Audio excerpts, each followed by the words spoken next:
जय जगन्नाथ शुभ Sai express channel तरफ आपण मानक स्वागत जनावि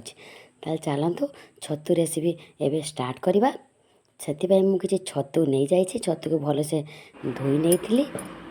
मुझे बेसन और किसी कॉर्नफ्लावर पाउडर पकईदेली देखो से किसी जीरा गोटा जीरा नहीं किसी मसला नहीं जाइए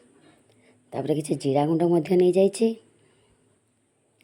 धनिया पाउडर टी पकई देछि धनिया पाउडर अल्प टिके जस्ट ने लंका पाउडर टी हलदी पकई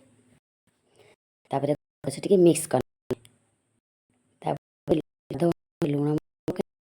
लुण खाते स्वाद अनुसार लुण पकई अदा रसुण टी पकई नहीं टिक टिक काटी पानी दे मिक्स करदे बेसी पानी देवे ना पानिया हो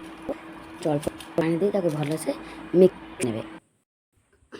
देखो भल से मुझे मिक्स कर नहीं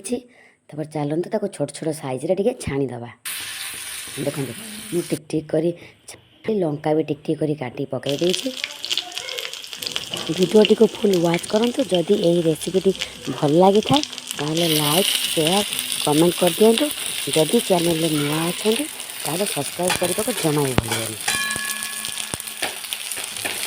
प्लीज सब्सक्राइब कर दिंतु और सांग मानक शेयर